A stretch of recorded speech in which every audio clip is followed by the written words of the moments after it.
सत्यालेख समाचार में आपका स्वागत है। देखिए मध्य प्रदेश और देश भर की सभी ताजा खबरें। अशगाबाद से बड़ी कूटनीतिक खबर। अमेरिका के विशेष दूत सर्जियो गोर की तुर्कमेनिस्तान यात्रा ने अंतर्राष्ट्रीय राजनीति में हलचल बढ़ा दी है।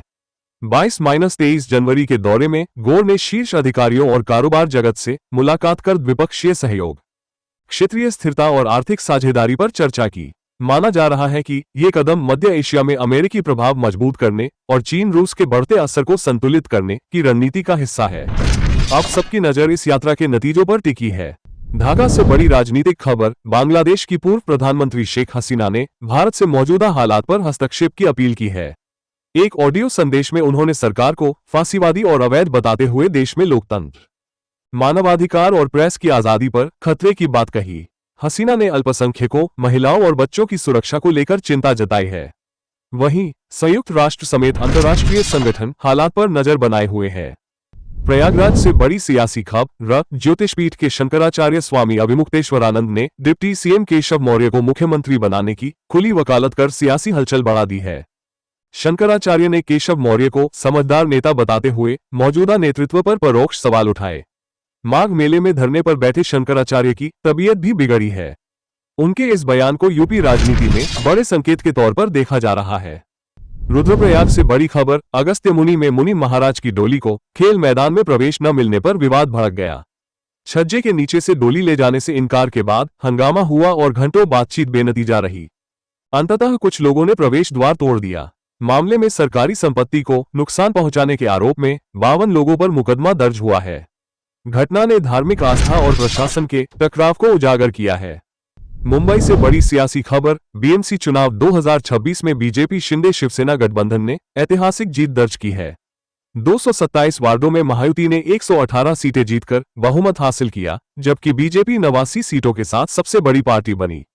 इस नतीजे ने ठाकरे परिवार के 3 दशक पुराने दबदबे को खत्म कर दिया है। बीएमसी पर अब बीजेपी नीत गठबंधन का कब्जा है, जिसका असर महाराष्ट्र की राजनीति पर साफ दिखेगा। नोएडा से दिल दहला देने वाली खबर। 27 वर्षीय सॉफ्टवेयर इंजीनियर युवराज मेहता की मौत ने सिस्टम की घोर लापरवाही को बेनकाब कर दिया है। हादसे के बाद समय रहते सूचना और बचाव दल पहुंचने के बावजूद युवराज की जान नहीं बच सकी। मामले में इंजीनियर बर्खास्त, बिल्डरों पर एफआईआर और मुख्यमंत्री योगी ने सिट गठित कर 5 दिन में रिपोर्ट मांगी है। ये घटना सिस्टम की नाकामी पर बड़ा सवाल खड़ा करती है। 27 साल के लंबे इंतजार के बाद आज सिनेमाघरों में रिलीज हो गई है देशभक्ति से भरपूर फिल्म बॉर्डर 2। 1971 के भारत पाक युद्ध की अनसुनी कहानियों पर आधारित इस फिल्म में थल, जल और नभ तीनों सेनाओं का शौर्य दिखाया गया है। सनी देओल, वरुण धवन, दिलजीत दोसांझ और अहान शेट्टी असली युद्ध नायकों से प्रेरित किरदारों में नजर आ रहे हैं। बॉर्डर 2 भारतीय सेना के पराक्रम और बलिदान को बड़े पर्दे पर सलाम करती है। पटना से बड़ी खबर। बिहार सरकार ने बेरोजगार युवाओं के लिए मुख्यमंत्री बेरोजगारी भत्ता योजना की शुरुआत की है। योजना के तहत पात्र युवाओं को हर महीने 1000 रुपये की आर्थिक सहायता दी जाएगी। 2 साल में कुल 24,000 रुपये मिलेंगे, जिससे युवा पढ़ाई और कौशल विकास जारी रख सकेंगे।